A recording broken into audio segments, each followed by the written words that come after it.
أعوذ بالله من الشيطان الرجيم بسم الله الرحمن الرحیم.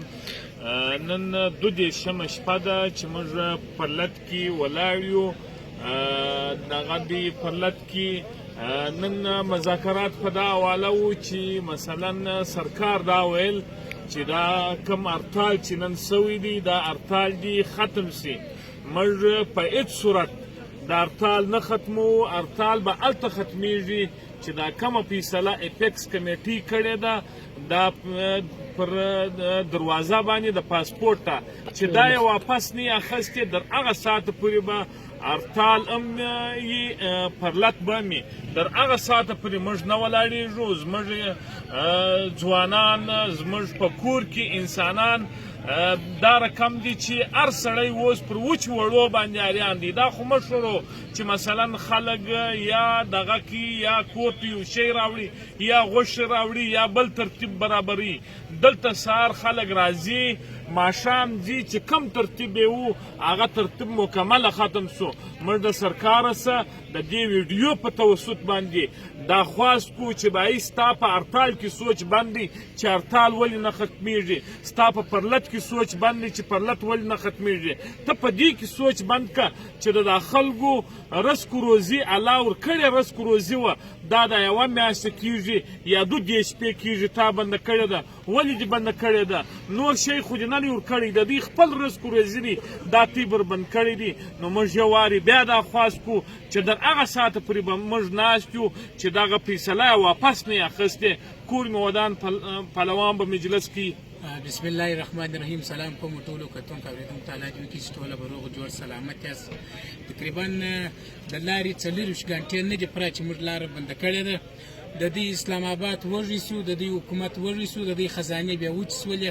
زموږ ژوند ته نه ګوري. ما ته نن یو ځوان پیغام رسولی دی زموږ کور په ګلداره باغچه کې دی. ده راته لیکلي وو چې په ګلداره باغچه کې یو کور شته چې هغو د خپل کور زنان یې یو نورو قریبانو ته استولي دي د خوراک څکه یې د تالاب کې اوبه هم نه لري. موږ ژوند نه لرو، موږ دلته زندګي نه لرو، موږ بچیان نه لرو، موږ دا ژوند نه کوو. نن په 40 غنټې نه دي پوره ستا اسلام آباد د باډر په روډ باندې بیا وږي سو چې دا ژر لکه مذاکرات یې وغوښتې. زموږ کمیټه یې کړلې وه په قلعه کې د ایپسي برګیډیر سره مذاکرات کړي وو، انتظامیه هم ورسره وو، ډي سي وو، ډي پي وو، دا خلک هم ورسره وو. موږ د چمن پر دروازه پاسپورټ په یو صورت نه منو. دا ارتال به تر هغه وخت روان وي که څو شهیدان غواړي. موږ پر سر کمپنونه تړلي دي. موږ نه د چا د دمکۍ بیریږو، نه موږ د ډي سي صاحب د دمکۍ بیریږو، نه د ډي پي او صاحب د دمکۍ بیریږو. نه چې څوک دلته غلطه فیصله کوي. دا پرلت کې د محمود خان لاس هم شته، په دا پرلت کې د مولانا لاس هم شته، په دا پرلت کې د اسپندیار ولي لاس هم شته. دا دلته 15 روینیا نه دي ناست دي. په تېرو کلونو کې وایي چې دا 15 کسان ناست دي یا 15 روینیا ناست. دا د ټول پښتون افغان کام پرلت دی. خدای مکړه که دې پرلت ته چا د 20 تاوان ورساوي دا کام بیا د 20 تاوان غواړي. موږ په یو صورت دا روډ نه لکوو چې تر څو زموږ مطالبه نه وي منل سوې. زموږ په وطن کې مشکلات ډېر دي. موږ د لوږو سره مخ یو، زموږ خلک د خودکشي سره مخ. په دا پرلت کې زرګونه خلک د ورځې ناست دي. په 15,000 کسانو کې به تلاشي وکړو، یو نغز ری د چا سره نشته. نن د روډ 40 غنټې نه دي پوره، تاسو بیا وږي سواست، تاسو بیا چغې شروع کړې. په یو صورت یې نه منو. دا د ټول کام خبره ده، دا د ټول پښتون افغان خبره ده. دا روډ نه د لغړې په خوله باندې، نه د پارټۍ په خوله باندې، دا د ټول چمن په خوله باندې. د ټول چمن نه زموږ سره ملکباري کاکا، حاجي فضل الله خان غبیزی، دولت خان ترندې خلکو ټولو وعده کړې وه چې موږ دې سره ټولې علاقې بندوو.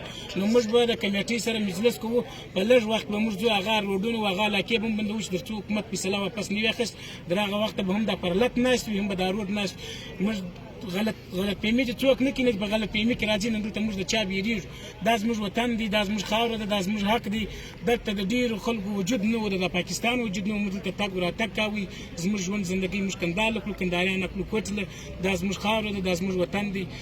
نور ډېر خبرې نه کوم. ډاکټر بسم الله صاحب راسره ولاړ دی، هغه به څه مزه ګرانو کتونکو، زما هم دا تجویز دی، یعنې دا خبره ده چې JHQ دې خپل باډران تحفظ وکړي، خپل کشمیر دې برته آزاد کړي، او نګران حکومت چې کم پر موږ باندې اوس مسلطه شوی دی دا د انتخابات لپاره خپل هغه مراحل سم کړي.